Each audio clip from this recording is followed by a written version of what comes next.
अस्सलाम वालेकुम। प्रोग्राम में खुशामदीद। सबसे पहले आज की अहम खबर, और आज की अहम खबर यह है कि अमेरिका और ईरान ने एक दूसरे पर हमले शुरू किए हैं, जिससे सीज़ फायर ख़तरे में पड़ गई है। ईरान ने कंडेम किया है आज उस हमले को, एयर स्ट्राइक्स को, जो अमेरिका ने ईरान के मिसाइल, ड्रोन और रडार फैसिलिटीज़ पर कल की थी जुमे को, आशूरा वाले दिन, और जिसके बारे में ईरानियन रेवोल्यूशनरी गार्ड कोर ने कहा कि हमने उसका जवाब दिया है और उन्होंने टारगेट किया है यूएस मिलिट्री लोकेशंस को इन द रीजन।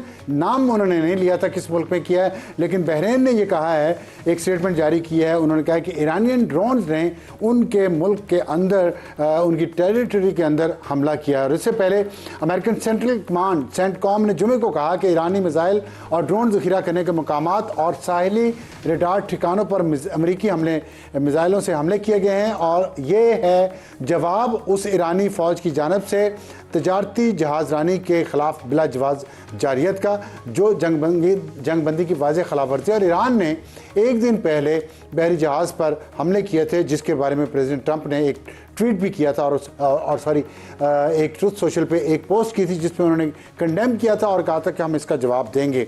तो ये एक सिचुएशन चल रही है। उम्मीद है कि ये बात आगे नहीं बढ़ेगी और पाकिस्तान और कतर जो सालिस है, ख़ास तौर पे पाकिस्तान जो सालिस है, वो इस मामले को संभालेगा। हमारे आज के प्रोग्राम का तारुफ हमारी टॉप स्टोरी होगी, अवाम हार गई, ऑयल कंपनियां जीत गईं। इस पे बात करेंगे अली परवेज़ मलिक साहब, जो वफाकी वज़ीर पेट्रोलियम है। उनसे पूछेंगे जितनी तेज़ी से कीमतें बढ़ाई जाती हैं, बाहर कीमतें बढ़ने से तेल की, उतनी तेज़ी से बाहर जब कीमतें गिरती हैं तो यहाँ क्यों नहीं गिरती? इसकी क्या वजह, क्या साइंस है इसके पीछे? कोई साइंस है भी, या सिर्फ ऑयल मार्केटिंग कंपनीज का इसमें प्रॉफिट देखा जाता है? इसके बाद हमारा आज का हॉट इशू होगा खलीजी जंग के बाद पाक अफगान चैलेंजेस। आप देख रहे हैं पाकिस्तान और अफगानिस्तान के दरमियान मसाइल चलते रहते हैं। अभी कुछ दिनों से इस पे फोकस नहीं हुआ खबरों का, मीडिया का, लेकिन आज हम इस पे फोकस करेंगे और देखेंगे कि क्या चैलेंजेस है और अब दोनों ममालिक आगे कैसे चल सकते हैं। और वहाँ पे जो दहशतगर्दों को जो पनाह दी गई है और जो वहाँ इंटरकॉन्टिनेंटल होटल में पार्टी कर रहे हैं टीटीपी के लीडरान, उसकी क्या वजह है, उसके पीछे क्या वजूहाती? हसन खान माहिर अफगान अमूर हैं, उनसे बात करेंगे। और हमारा आज का एडिटोरियल, क्या सीसीडी जो कुछ कर रही है पंजाब में या कहीं और, उससे जराइम में कमी आई है या नहीं, आपके साथ डेटा शेयर करेंगे और इस पे एक तजिया भी। शुरू करते हैं हमारी आज की टॉप स्टोरी। ज्वाइन किया हमें अली परवेज़ मलिक साहब ने, वफाकी वज़ीर पेट्रोलियम हैं। उनसे सवाल करेंगे, बहुत सारे सवाल आते हैं लोगों के हुकूमतों ने वादे क्या किए, प्राइम मिनिस्टर शहबाज शरीफ साहब ने वादा क्या किया और वो वादा पूरा किया या नहीं किया। और इसलिए हमारी आज की टॉप स्टोरी जो होगी उसका उन्वान है अवाम हार गई, ऑयल कंपनियां जीत गई। लेकिन क्या ये ऐसा ही है, ये हमें बताएंगे अली परवेज़ मलिक साहब, जिन्होंने हमें ज्वाइन कर लिया है। लेकिन पहले ज़रा एक छोटा सा एक मोन्टाज देखें, प्राइम मिनिस्टर शहबाज शरीफ साहब क्या कह रहे हैं। तो मैंने वादा किया था कि हम कमी आएगी तो एक एक पाई कौम को वापस लौटाएंगे, एक एक पाई वापस लौटाएंगे। अली परवेज़ मलिक साहब, खुश आमदीद हमारे प्रोग्राम में। लेकिन प्रोग्राम का आगाज़ करने से पहले मैं आपने 9 मई को 2026 को कुछ कहा कौम के साथ, आप वो सुन लीजिए। ये दोनों भाई आपके ये आपको कराते हैं कि जिस तरह से मार्केटें बेहतर होना शुरू होती हैं, ये सारी की सारी रिलीफ आवाम को फराहम कर दी जाएगी। ये आप और आपके भाई वज़ीर ख़जाना औरंगज़ेब साहब बरादरी भाई भी हैं, तो बताइए कि लोग सवाल कर रहे हैं कि किधर है वो रियायत जो आपने वादा किया था, जंग ख़त्म होगी, तेल की कीमतें नीचे जाएंगी, अवाम को फ़ायदा होगा। अबसार साहब बहुत शुक्रिया। यकीनन ये बड़ा एक अहम पहलू है जिसके ऊपर हमें गुफ्तगू आज और लोगों को हक़ाइक़ बताने की ज़रूरत है, क्योंकि वज़ीर आज़म शहबाज शरीफ साहब ने हमेशा मुझे जो हिदायत दी है वो ये है कि आवाम के लिए जो तुम रिलीफ मुहैया कर सकते हो, एक शफाफ और एक जायज़ अंदाज के अंदर उसको ज़रूर करो। और जो भी इस जंगी सूरत हाल के अंदर फ़ैसले किए हैं वो मैंने किए हैं और मैं उसके ऊपर कायम हूँ और मैं शुक्रगुज़ार हूँ कि आवाम ने भी उनको समझा और वज़ीर आज़म साहब और सारी काबीना ने भी मेरी मदद की। अब मैं आपके ऊपर इस सवाल पे आ जाता हूँ और उससे पहले बल्कि ये भी कहूँगा कि मुझे एहसास है हम हल्के की थड़े की सियासत करते हैं कि आवाम तकलीफ़ में है एक ऐसी सूरत हाल की वजह से कि जिसके शायद बनाने के अंदर हमारा तो इतना बड़ा किरदार नहीं था, पर उसकी कीमत सारी दुनिया भुगत रही है। और और आज वज़ीर आज़म साहब और आसिम मुनीर साहब और इसहाक डार साहब और मोहसिन नकवी साहब ने जो ये सुलहबंदी कराई है, उससे मार्केटें गिरना शुरू हो गई हैं, इसमें कोई दो राय नहीं है। इसीलिए अप्रैल के अंदर जो कीमतें डीज़ल की 520 रुपए की थीं और पेट्रोल की तकरीबन 460 रुपए की थीं, उसके अंदर आज तक मैं जब आपके सामने बैठा हूँ 200 रुपए से ज़्यादा की रिलीफ डीज़ल के अंदर और 150-55 रुपए की पेट्रोल के अंदर हम दे चुके हैं। अब जो ये जो नया तनाज़ा या जो बहस ज़ेर बहस जो चल रही है कि जी के बैनुल-अक़वामी मंडी के अंदर पिछले हफ्ते के अंदर कीमतें बहुत गिरी, पाकिस्तान के अंदर क्यों नहीं गिरी, मैं आपको गुजारिश ये करूँगा, ख़ाम तेल के अंदर बिल्कुल गिरावट आई है और ख़ाम तेल उसी सतह के ऊपर आ गया है जो जंग से पहले कीमतें थीं। और मैं दुबई ख़ाम तेल की बात कर रहा हूँ, वो तकरीबन $70 से भी नीचे चला गया, जो लगभग वही सतह है जो फरवरी के अंदर थी। पर इब्सार साहब, नहायत ही आजिज़ी से मैं गुजारिश ये करूँगा कि पूरे हकायक हमें देख लेने चाहिए। हम ख़ाम तेल अपनी गाड़ियों और मोटरसाइकिलों में नहीं डालते, हम पेट्रोल और डीज़ल डालते हैं और दिहाइयों से यहाँ पे जो कीमत तय की जाती है वो प्लेट्स का रेट जो पेट्रोल और डीज़ल का होता है उसके मुताबिक किया जाता है। अब मैं आपको चंद हकायक रख देता हूँ, उसके बाद टैक्सेशन के ऊपर भी आ जाऊँगा और उसके बाद हमने क्या किया आवाम के तहफ़्फ़ुज़ देने के लिए उसके ऊपर भी आपको थोड़ी सी रोशनी डाल दूँगा। जब 27 टैक्सेशन पे आने से पहले एक सवाल मैं आपसे छोटा सा करना चाहता हूँ, अगर आप इजाज़त दें तो। वो ये है कि देखें, आपने अभी आपने खुद ही जिक्र किया कि वही कीमतें आ गई हैं और अभी मैं डेटा देख रहा हूँ कि 28 फरवरी को $70 पर बैरल था ब्रेंट और आज 27 जून को, बल्कि 27 जून को $71 ब्रेंट है। 28 फरवरी को, बल्कि 1 मार्च को जो पेट्रोल की पर लीटर कीमत पाकिस्तान में थी वो 266 रुपये थी। मैं सिर्फ पेट्रोल की बात करता हूँ क्योंकि ज़रा बात लंबी हो जाएगी, वरना डीजल की करूँगा तो। आज 19 जून को 27 जून को पेट्रोल की कीमत 299 रुपये है, तो 30 रुपये या 33 रुपये तो अभी भी ज़्यादा आप लोग ले रहे हैं पर लीटर। ये सादा सा मैंने आपको एक हिसाब बता दिया है। क्यों? मैं यही बात समझाने आगे जा रहा था। और आप अगर पेट्रोल की बात करते हैं तो मैं ये गुजारिश कर रहा था, 70% जो पेट्रोल है इब्सार साहब वो हम इंपोर्ट करते हैं। जो ख़ाम तेल से हम मकामी तौर पे तेल बना सकते हैं ना, पेट्रोल बना सकते हैं, वो 25-30% है। आपने जिस तारीख को मुझे ख़ाम तेल की कीमत बताई, मेरी भी कीमत के अंदर कोई फ़र्क तो नहीं था ना, एक ही हकायक थे ना, हम जो फैक्ट्स होते हैं उनको झुटला नहीं सकते। पेट्रोल की कीमत उस वक्त प्लेट सिंगापुर का रेट जो था वो $76 का था। आज जो मेरे पास कीमत कल आई है वो $92 पर बैरल के ऊपर है। तो मुझे बताएं कि क्या कीमत जंग से पहले की सतह के ऊपर आ गई है? अब एक सेकंड के लिए और बात सुनिएगा कि जो पेट्रोलियम लेवी जिसके ऊपर शोरो गुल होता है कि जी वो उसके ऊपर हुकूमत ने अपनी आमदनी बढ़ा ली, जिस तारीख को आपने जिक्र किया जंग से पहले 84 रुपीज़ पर लीटर उसके ऊपर लेवी थी, आज हुकूमत ने 66 रुपीज़ पर लीटर उसको किया हुआ है। उसके बावजूद भी कीमत ज़्यादा है, बल्कि क्योंकि बैनुल-अक़वामी मंडी में कीमत ज़्यादा है। पिछले हफ्ते हमने आपने ये भी देखा होगा कि जो डिस्ट्रेस्ड कार्गो हमने जंग की सूरत हाल में खारजा महाज पे मदद लेके, ईरानी भाइयों से मदद लेके, अमरीकनों से मदद लेके जो हमने सस्ते जहाज़ लिए, हमने उनसे जो मुनाफा कमाया, वज़ीर आज़म साहब ने तो इस हद तक कोशिश की, उन्होंने ना सिर्फ वो 129 अरब रुपए जो वफाकी हुकूमत के खर्चे बंद बांधने के लिए, पर उसके बाद सूबाई हुकूमतों से मदद ली और उसके बाद जो हमने डिस्ट्रेस्ड कार्गोज लेके 4 अरब रुपए का मुनाफा बनाया हुआ था, जो आज अबसार वो आज आमिर इलियास राना साहब ने ट्वीट किया, शहबाज राना साहब ने ट्वीट किया, हमने वो भी इस्तेमाल करके कीमत को एक रिकॉर्ड गिरावट उसके अंदर पिछले हफ्ते के अंदर दी। आपकी हुकूमत की एक बात को तो तारीफ करना बनता है कि पेट्रोलियम मसनूआत की शॉर्टेज नहीं आपने होने दी, लेकिन एक सवाल बनता है कि जो आपने कहा कि $84 कीमत है आज या कल, तो चले मान लेते हैं, लेकिन 19 जून से लेकर 27 जून तक पेट्रोलियम की कीमतें तो कम रही हैं, उसका जो आपने बेनिफिट है वो आम आदमी को ट्रांसफ़र नहीं किया, एक हफ्ते का, हफ्ते से भी ज़्यादा है, वो क्यों नहीं किया? और अब आपके पास एक एतराज़ आप पे ये आया है कि आपने जो पेट्रोल और डीजल की कीमतें हैं, खाम तेल की, आपने उस वक्त जब बढ़ानी थी तो खाम तेल का रेट कोट किया और अब रिफाइन का रेट कोट कर रहे हैं जब आपने कम नहीं की। तो ये तजाद एक लोगों को नज़र आ रहा है, आप इसका दोनों का जवाब दें।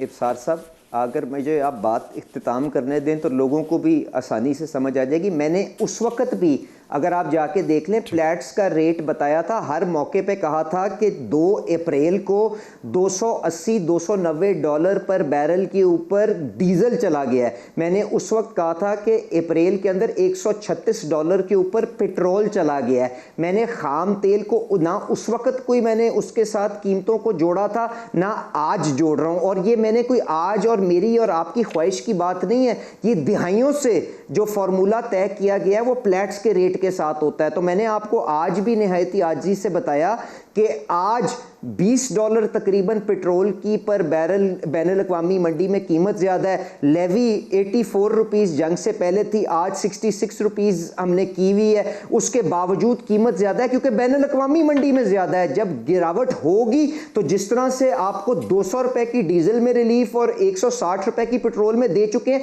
मैं क्यों रोकूंगा? मुझे बताएं, मेरे सामने ये आपके टैक्सेशन के नंबर्स हैं, बाकी खराजात हैं, वो ट्रांसपेरेंट अंदाज के अंदर शीटें ओगरा ने रिलीज कर दी हैं। क्या मैंने अवाम को जवाब नहीं देना? क्या मैंने अपने वादे की पासदारी नहीं करनी? तो ये तो बिल्कुल ही मतलब खाम खा लोगों को कंफ्यूज करने का मामला है ना। देखें, और जो कीमतें हैं, मैंने पिछले हफ्ते के फ्लैट्स के रोज की जो कीमत है अपनी सोशल मीडिया के ऊपर जारी की है। मेरे पिछले भी आप सारी जो मेरी गुफ्तगू है वो निकाल लें, वजीर आजम साहब की भी निकाल दें, आपके सामने आ जाएगा। किसी जगह के ऊपर कोई ना वादा खिलाफी हुई है, ना हम अपने वादे से पीछे हट रहे हैं। जिस तरह से बैनुल-अक़वामी मंडी में पेट्रोल और डीजल की कीमत गिरेगी, वो वापस आवाम को अमानतन हम उसको वापस ट्रांसफर कर देंगे।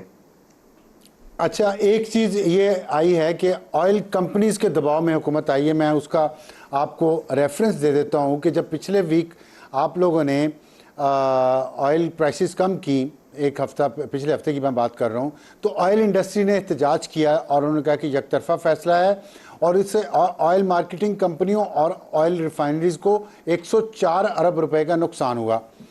और उसके बाद 23 जून को वज़ीर आज़म और वज़ीर पेट्रोलियम यानी आपसे ऑयल मार्केटिंग कंपनीज और ऑयल रिफाइनरीज के CEOs ने मुलाकात की कि ऑयल कंपनी का जो नुकसान का दावा है उसे पूरा करने के लिए आवाम को रिलीफ नहीं दिया गया। अब की बात कर रहा हूँ, अब नहीं दिया आपने। तो ये एक बात आ रही है। मेरा सवाल ये है कि इसमें एक हद तक दुरुस्त है कि आपने ऑयल मार्केटिंग कंपनीज के दबाव पे आवाम को अब रिलीफ पास ऑन नहीं किया जो आया था रिलीफ, और आप लेवी कम करने की बात कर रहे हैं। तो फिर तो और प्राइसेस कम होनी चाहिए थी। जो मैं कंपैरिजन आपको दे रहा हूँ 28 फरवरी का या 1 मार्च का भी बल्कि, और 19 जून और 27 जून का, तो फिर तो पेट्रोलियम प्राइसेस में 33 रुपए से भी ज़्यादा फ़र्क आना चाहिए था। लेकिन चले छोड़े, तो क्या ऑयल मार्केटिंग कंपनीज ने दबाव डाला?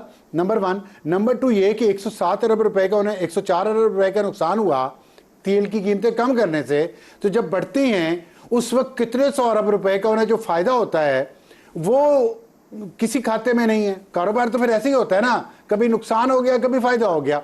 वो चाहते फायदा होता रहे, नुकसान है वो ना हो, बस वो अवाम को आप रिलीफ पास ऑन ना करें। ये इंसाफ है? अब्सार साहब, आप वज़ीर आज़म साहब को भी जानते हैं, मुझे भी जानते हैं। हमने जो जायज़ और हक पर फैसला था वो किया। और मैं आपके हक़ाइक़ एक दफ़ा फिर आजी से कोशिश करता हूँ कि आपके सामने पेश कर दूँ। और ये चीज़ भी अपनी जगह गलत है कि वज़ीर आज़म साहब ने किसी से कोई मुलाकात की है और उनके दबाव में आए हैं। उन्होंने मेरे से मुलाकात की थी, और आप जितना मुझे जानते हैं, ना मैं अल्लाह ताला का शुक्र है किसी के दबाव में आता हूँ, ना मैं किसी के कहने के ऊपर कोई फ़ैसला करता हूँ। मैं हक़ाइक़ की बिना के ऊपर जितनी छोटी मोटी अकल है उसकी बिना के ऊपर करता हूँ। और बिल्कुल ठीक कह रहे हैं, कारोबार का ये हिस्सा है कि कभी आपको मुनाफा होगा कभी घाटा होगा, उसके ऊपर कोई हमें किसी से इतराज़ नहीं है। अब मैं एक दफ़ा दोबारा आपको हक़ाइक़ पेश कर देता हूँ। पेट्रोल का फ्लैट्स का रेट जंग से पहले $76 पर बैरल का था।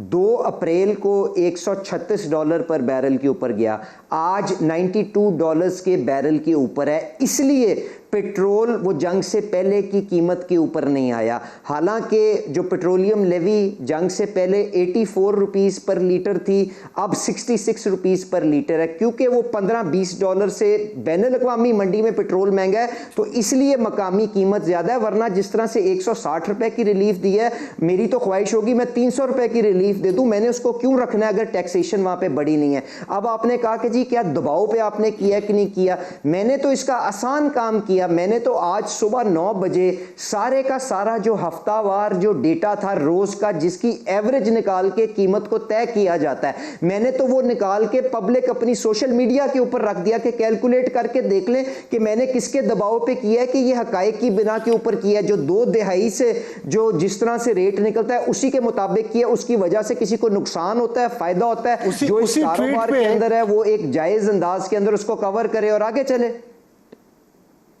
आपके रिजवान रजीक दादा ने जो ट्वीट किया, उन्होंने यही कहा है कि कीमत बढ़ाना थी तो खाम तेल का रेट कोट किया, अब जो कीमत कम नहीं की तो रिफाइंड का कोट कर रहे हैं।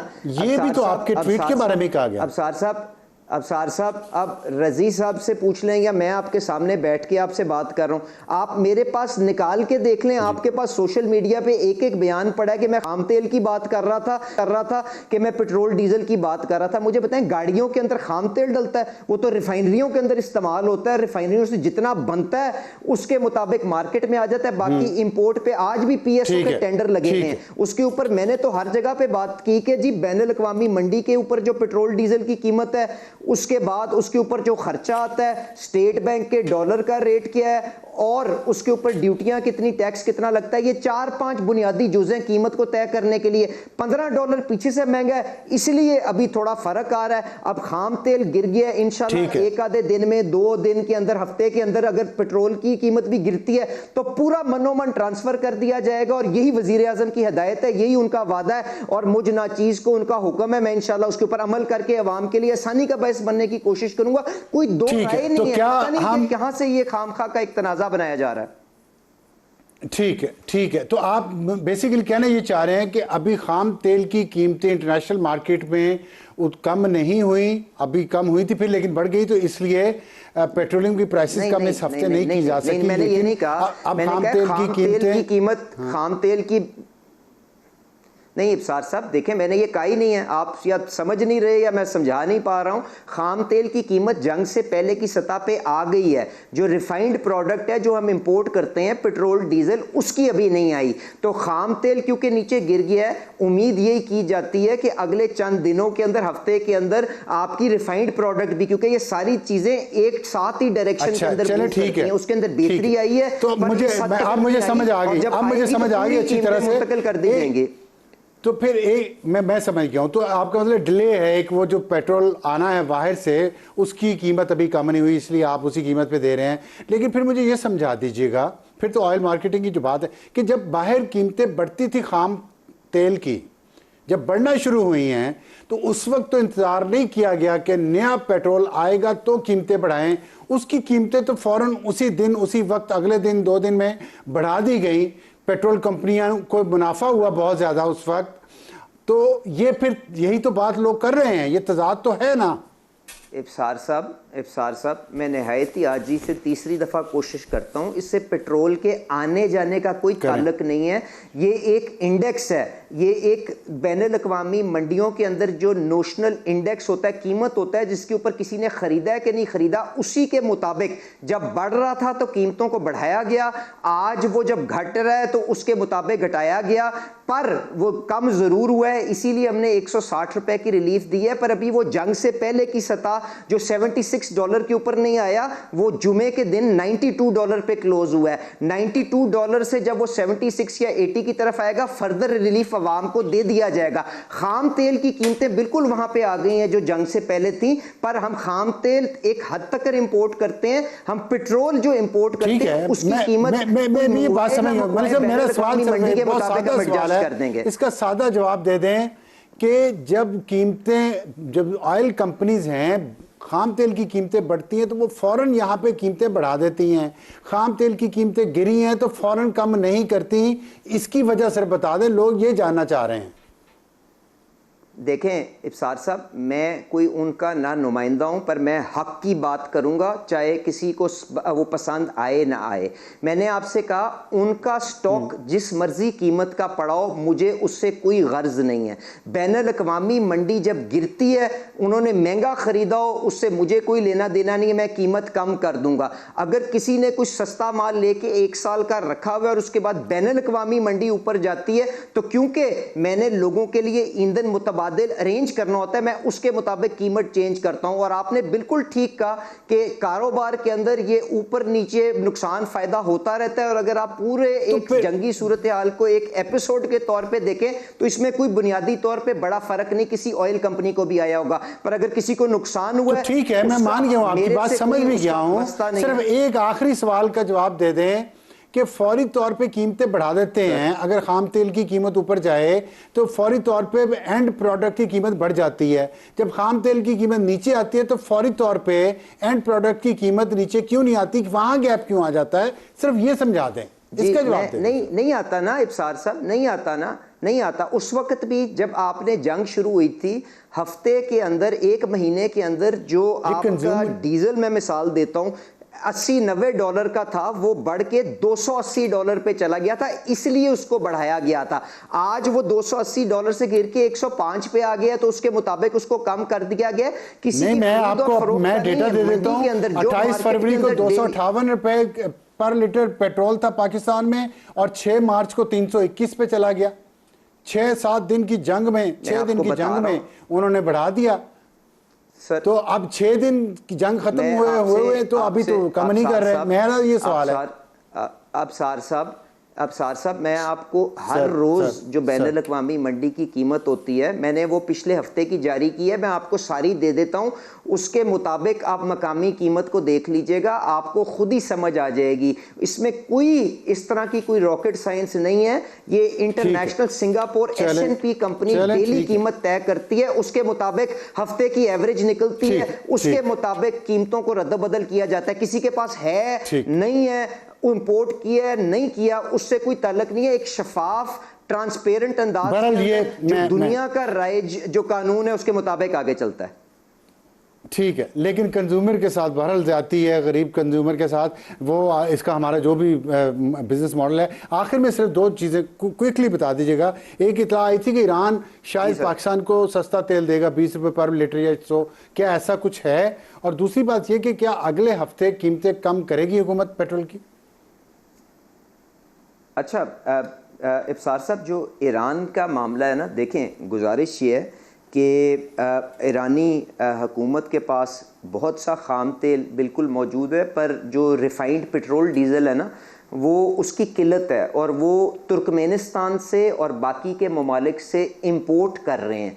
तो अगर हमने उनके साथ रवाबित और कारोबारी अपने ये ताल्लुकात को बढ़ाना है, तो हमें खाम तेल के अंदर, LPG के अंदर और इस किस्म की चीज़ों के अंदर उसको रिलेशनशिप को डेवलप करना पड़ेगा। और हमारी आप जानते हैं प्रेसिडेंट ऑफ ईरान आए थे, उनकी मौजूदगी के अंदर वर्किंग ग्रुप्स बन गए हैं, और हम इंशाल्लाह ताला उन ताल्लुकात के ज़रिए, अपने भाईचारे के ज़रिए, अपने हमसायगिरी के ज़रिए हम इंशाल्लाह कोशिश करेंगे उनसे खाम तेल लें। उनके पास पेट्रोल और डीज़ल आज अवेलेबल ही नहीं है देने के लिए, और LPG को भी हम कोशिश करेंगे। तो ये तो ईरान के साथ ताल्लुकात के ऊपर मेरा जवाब आ गया। अब जहां तक कीमत की गिरावट की बात है, मैं आपको इब्सार साहब जो जंग के शुरू में कहा था, जंग के दरमियान कहा था, आज फिर आपको दोहरा रहा हूं अपने वजीर आजम साहब के पूरे भरोसे और इत्मीनान के साथ, कि जिस तरह से प्लेट्स का बैनुल-अक़वामी मंडी में पेट्रोल और डीजल का रेट गिरेगा,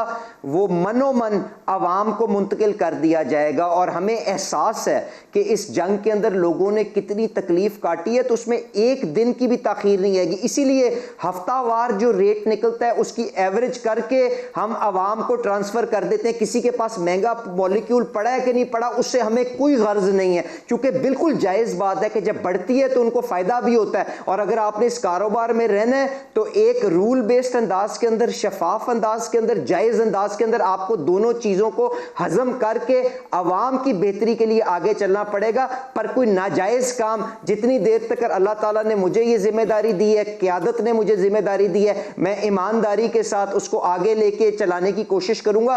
अवाम की तकलीफ का अजाला करने के लिए पहले भी 130 अरब रुपए शहबाज शरीफ साहब ने खर्चे हैं, सूबों की मदद के साथ और वसाइल करें जो जायज़ हमारी चादर के मुताबिक, चादर में रहते हुए जो वसाइल होंगे उसके आगे बंद बांधने की कोशिश करेंगे, बट नाजायज कोई फैसला नहीं करूंगा। जो आपके सामने मैंने यहाँ पे हकायक पेश किया, अवाम आपके सामने खुद फैसला कर लेगी। बड़ी अच्छी बात की है अली परवेज़ मलिक साहब, आपने बहुत अच्छा कंक्लूड किया। और अच्छी बात मुझे आपकी जो लगी है वो ये है कि आपने कहा कि आपको एहसास है लोगों के मसाइल का और आप पूरी कोशिश करेंगे कि जल्द से जल्द उन तक बेनिफिट जो है वो पहुँचे। हमारी दुआ है कि आप ये अपने इन अल्फाज का पास रखें और वाकई अवाम तक रिलीफ बहुत जल्द पहुँचे, और रखेंगे भी जो आपकी अंदाज़ा हुआ है। वक्त तो एक ब्रेक का, ब्रेक के बाद वापस आएंगे तो हमारा आज का हॉट इशू प्रोग्राम में दोबारा खुशामदीद। वक्त हमारे आज के हॉट इशू का, खलीजी जंग के बाद पाक अफगान चैलेंजेस, और ज्वाइन किया हमें हसन खान है, सीनियर जर्नलिस्ट हैं और माहिर हैं अफगान उमूर के। बहुत अच्छा लिखते हैं इस मौजू पे, और इसके बारे में आपको बता दूं कि आज हम इस पर इसलिए बात कर रहे हैं कि बहुत अरसे से अफगानिस्तान के इशू पे नज़र नहीं है, और इसकी वजह यह है कि पाकिस्तान ने एक गैर जानबदारी की पॉलिसी वहाँ पे इख्तियार की हुई है। किसी भी तालिबान मुखालिफ ग्रुप को पाकिस्तान सपोर्ट नहीं कर रहा, जिस पे हसन खान साहब का एक अपना पॉइंट ऑफ व्यू है। वो क्या है वो खुद ही बताएंगे, हमें उन्होंने ज्वाइन किया है। लेकिन आज एक हाशिम नूरजई को एक टारगेट किलिंग हुई है कोयटा में।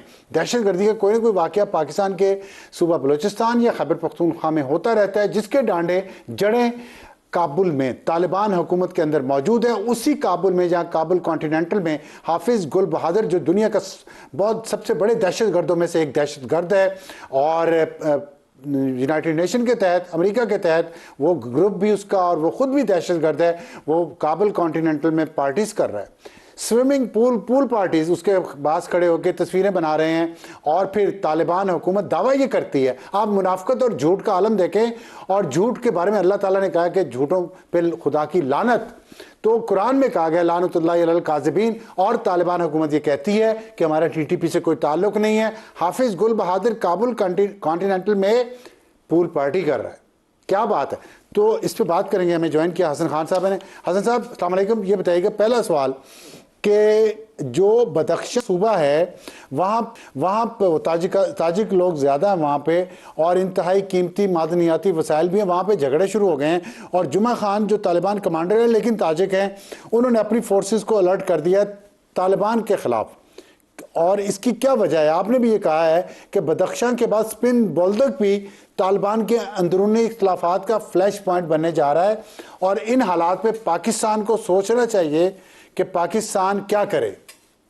आप बताएं, आप यहाँ पे बताएं क्या करे पाकिस्तान। जी बहुत शुक्रिया। एक तो अफसार आलम साहब, आपने जिस तरह बदख्शां का जिक्र किया, या उससे पहले जो आपको पता था हेरात में जो वाक़यात हुए थे, और अब ये जो नया ये जो आज क्वेटा में हाशिम नूरजई नामी ताजर को जो है उसकी टारगेट किलिंग हुई है, तो अगर हम इन सारे जो है इनको लिंक करें तो अफ़गानिस्तान की एक पैटर्न है वहाँ पे जो रेजिस्टेंस जब आती है कि वो तकरीबन 4-5 साल बाद जो है वहाँ पे, जिस तरह तालिबान 2001 में चले गए, 2005 में उनकी आहिस्ता आहिस्ता जो है मूवमेंट नज़र आनी शुरू हो गई। तो अब ये जो नॉर्थ है अफगानिस्तान, जिसमें पंजशेर हो गया, बल्ख हो गया, बदख्शां हो गया, नूरिस्तान हो गया, इसी तरह कंदूज और वेस्ट साइड पे हम जाते हैं तो फिर ये हेरात, ये सारे, अब वहाँ पे तकरीबन हर जगह पे तालिबान के ख़िलाफ़ एक छोटे लेवल के, कहीं पे बड़े लेवल के, ये जो नेशनल रेजिस्टेंस फ्रंट है, ये जो अफगान फ्रीडम फ्रंट है, अभी जो अफगान ग्रीन ट्रेंड है, अफगान ग्रीन ट्रेंड, इंटरेस्टिंग बात यह है कि ये जो साहब का वाइस प्रेसिडेंट थे अमरुल्लाह साले साहब, जो कि NDS के चीफ भी रहे हैं, ये उसको हेड कर रहे हैं। ये जो अफगान फ्रीडम फ्रंट है, यासीन ज़िया साहब जो कि अब अफगान आर्मी के बड़े अहम शख्सियत है, ही वॉज ए जनरल, वो लीड कर रहे हैं। और इसी तरह जो नेशनल रेजिस्टेंट फ्रंट है, वो तो पता है कि अहमद शाह मसूद साहब के जो बेटे हैं, अहमद मसूद साहब, वो और ये तो मतलब ये है कि नॉर्थ साइड पे तालिबान के खिलाफ दो मतलब एक लाइन चल रहे हैं। एक तो मैं सॉरी इंटरप्ट कर रहा हूँ आपको, जनरल यासीन जो हैं वो पख्तून है? नहीं, ये सारे ये ताजिक है। जनरल यासीन जो है ये भी ताजिक है, और जो अमरुल्लाह साले साहब है वो भी ताजिक है। ये जुमा खान फतेह साहब ताजिक जी जुमा खान फतेह साहब जो है, ये जुमा खान फतेह साहब जो है ये बेसिकली है उज़्बेक, लेकिन ये बदख्शां में है, और ये उज़्बेक के बारे में, और ये सुन्नी है।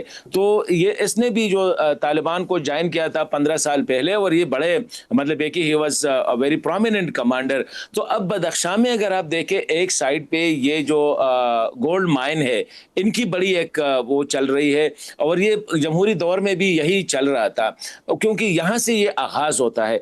अगर दूसरी साइड पे देखें तो जो जुमा खान फतेह के जो डिमांड है, क्योंकि मुल्ला हिबतुल्लाह साहब ने पहले जो कमीशन बनाया, जिसकी सरबराही कर रहे थे अब्दुल हक वसीक साहब, जो कि GDI जो कि इंटेलिजेंस एजेंसी है उसका हेड है, वो कर रहे थे, और उसके साथ जो है 3 मिनिस्टर्स जो वज़रात थे वो शामिल थे, और उनके साथ ही फौज के जो सरबराह है फसीउद्दीन फितरत साहब, वो भी उस कमीशन के मेंबर थे।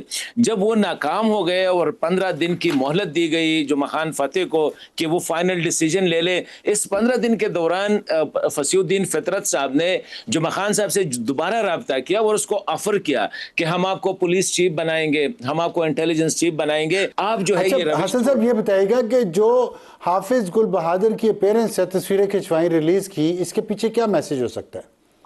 देखिए, तालिबान हुकूमत ये दावा करती है कि हम इनको पनाह नहीं दे रहे, और वो पाकिस्तान के साथ, तुर्की के साथ, सऊदी अरब में, कतर में, चीन के साथ, वो ये हर जगह प्ली लेते हैं कि हम तो इनको कुछ नहीं कर रहे। तो ये क्या मतलब, क्या मैसेज क्या है? देखिए अफसर साहब, वो आपने मेरे जो एक ट्वीट का की तरफ जो इशारा किया, उसकी वजह भी यही थी कि इस वक्त तालिबान जो है वो फ्रंट फुट पे पाकिस्तान के खिलाफ खेल रहे हैं, ना सिर्फ काइनेटिक साइड पे बल्कि नैरेटिव साइड पे भी। ये अब जो ये जो हाफिज गुल बहादुर साहब है, वो खुद जो है सपोर्ट कर रहे हैं उनको। अब इस वक्त तो अब वो जो ब्लॉग बनता जा रहा है ना, इस वक्त तो एक इंडिया के बारे में कहा जा रहे थे, तकरीबन 6 बिलियन रुपीस जो है वो इंजेक्ट किए हैं, तालिबान को दिए गए हैं इनको सपोर्ट करने के लिए। अब इजराइल का भी आ रहा है, क्योंकि देखिए ये बलूचिस्तान में जो चल रहा है, बलूचिस्तान में पहले कभी भी हालात ऐसे नहीं थे। तालिबान तो क्लेम करते हैं वो इस्लामी हुकूमत है, यहूद व हनूद से, ज़ायनिस्ट से वो मदद ले रहे हैं, वो तो इस्लाम के नाम पर इस्तेमाल कर रहे हैं। इसका मतलब देखिए, मेरे ख्याल में कुछ बातें ऐसी होती है अब सार साहब के, वो हम पॉलिटिकली इनकरेक्ट होते हैं, लेकिन अफगान लीडरशिप पे एतबार करना ये कहीं पे मेरे ख्याल में कहीं लिखा भी था। और पाकिस्तान का मसला भी है इस वक्त, पाकिस्तान की जो बड़ी कन्फ्यूजन है वो ये है कि पाकिस्तान ने अफगानिस्तान में मुजाहिदीन को 10 साल रखा, 10 साल पाला, उनके घर, बच्चे, स्कूल, हॉस्पिटल सारे किए, और जब वो वहाँ पे आ गए तो सिचुएशन क्या थी। फिर हामिद करज़ई साहब के साथ आपको भी पता है, हमें भी पता है कि यहाँ से बक्से भर के जो है हामिद करज़ई साहब को इलेक्शन जो है जतवाया गया, इवन के अशरफ गनी साहब को, लेकिन फिर उनका रवैया कैसा था। इन सब से बढ़ के तालिबान, ये कोई सोच भी सकता था कि तालिबान का रवैया पाकिस्तान के साथ ऐसा होगा। तो अफगानिस्तान में मेरे ख्याल में इस किस्म के, और ये हमारे साथ सिर्फ नहीं है, तो रशियन एहसान फरामोशी या नमक हरामी को अगर इस दौरान आपने कहा कि हमने नॉन इंटरफेरेंस की पॉलिसी इख्तियार की है, तो ये आपके ख्याल में ठीक नहीं है? पहले हमें ये एहसान करके क्या मिला जो अब आप कह रहे हैं कि आपका ख्याल है कि और ग्रुप्स को? देखिए मेरे ख्याल में, देखिए मैं इस हवाले से नॉन इंटरफेरेंस जो है उनके एक तो मेरे ख्याल में मुझे ये पॉलिसी ठीक नज़र नहीं आ रही है। द रीज़न इज़ कि ये जितनी पाकिस्तान की जो मौजूदा पॉलिसी है, ये जितनी हम इसको परसू करेंगे तो पाकिस्तान ब्लीड करेगा। मैं ये भी कह रहा हूँ कि पाकिस्तान में हालात सिर्फ यहाँ पे ग्राउंड पे भी ख़राब होंगे, जिस तरह दहशत गर्दी में आप देखें जो इजाफा हो रहा है, ख़ासकर बलूचिस्तान में और खैबर पख्तूनख्वा ये भी बढ़ता जाएगा। दूसरा जो है अहम जिसकी तरफ अनफॉर्चुनेटली मैं अक्सर ये कहता हूँ कि हमारी वजारत इत्तलात हो गई या हमारी दीगर जो प्रोपेगेंडा मशीनरी है, मैं इसको जो वजारत इत्तलात ब्रॉडकास्टिंग वगैरह है, कि कभी वो तवज्जो नहीं दे रहे हैं। देखे अफगान 3-4 नैरेटिव वो लेके वो जो है प्रोपेगेट कर रहे हैं, और इसके साथ ही इंडिया का जो पूरा डिजिटल इकोसिस्टम है वो अफगान डायस्पोरा अब्रॉड और साथ ही इजरायली वो क्या है नंबर 1। इस वक्त पूरी दुनिया ये समझती है कि अफगानिस्तान में जो है टेररिस्ट नेटवर्क्स है। अफगानिस्तान ये टर्न अराउंड कर रहे हैं, ये जो ड्रोन्स के जो मिस फायर किए गए हैं कि ये पाकिस्तान में जो दाइश के अड्डे पाकिस्तान में है और वो सपोर्ट कर रहे हैं और अफगान हुकूमत ठीक है, ठीक, बहुत शुक्रिया हसन खान साहब हमसे बात करने का। ब्रेक के बाद वापस आएंगे तुम्हारा आज का एडिटोरियल एक बहुत अहम इशू पे। वक्त है हमारे आज के एडिटोरियल का, और आज का एडिटोरियल है क्या सीसीडी जराइम के खात्मे का हल है क्या, इससे जराइम के खात्मे में कमी आ रही है। लेकिन इस जो डेटा है हमारे पास उसके मुताबिक अगर 2026 का फरवरी 2026 में जो ह्यूमन राइट्स कमीशन की रिपोर्ट में दावा किया गया है कि 2025 में 680 इनकाउंटर में 924 मुलजमान हलाक हुए हैं। लेकिन हम देख रहे हैं कि ये पंजाब वो खिता है पूरे मुल्क में जहाँ बच्चों के खिलाफ जराइम सबसे ज़्यादा होते हैं, ये मुसलसल हो रहा है। इसके बावजूद 2026 में भी यही ट्रेंड है, 2025 में भी यही ट्रेंड था, 2024 में भी यही ट्रेंड था कि पंजाब में ये जराइम बच्चों के खिलाफ सबसे ज़्यादा हैं। एक तो ज़ाहिर आबादी सबसे ज़्यादा, लेकिन फिर भी 70% ऑफ द टोटल जराइम यहाँ पे होते हैं। और ये सीसीडी जो काम कर रही है उसके बावजूद भी पंजाब ही इन जराइम में सबसे आगे। तो डेटा तो ये साबित करता है। अब सरगोदा की 7 साला मुंतहा एक करीबी स्टोर पर गई और 10 मिनट के वक्त में रेप होगी और कत्ल होगी। पुलिस ने इस वाक़े के बाद 5 अफराद को हिरासत में लिया, तहकीकात का आगाज़ किया, इसके बाद सीसीडी के हवाले किया और वही हुआ जो होता आ रहा है। सीसीडी ने दावा किया कि मरकज़ी मुल्ज़म मुबैना पुलिस मुकाबले में मारा गया, लेकिन मुंतहा जो बच्ची है उसके अहले खाना का कहना है कि हलाक होने वाला शख्स महज दुकान का मुलाजिम था और वो अकेला इस जुर्म में मुलविस नहीं था, बल्कि दुकान का मालिक और उसका बेटा भी इस जुर्म में मुलविस हैं। ये इल्ज़ाम है उनका। अब इसकी तहकीकात होनी चाहिए थी ना, और वो एक अदालती अमल के ज़रिए होती है। कहने का मकसद ये है कि सीसीडी सिर्फ सीसीडी जराइम पर काबू नहीं पा सकते। एक शॉर्ट टर्म ये आर्गूमेंट या अरेंजमेंट तो हो सकता है, लॉन्ग टर्म अगर आपने तब्दीली लानी है, मुआशरे में इंसाफ लाना है, अदालती निज़ाम की धाक बिठानी है, कानून का डर लोगों के मुजरमों के दिलों में बिठाना है, तो फिर इस अदालती निज़ाम को ठीक करें। आज के लिए इतना ही। खुदा हाफिज़ एंड गुड नाइट।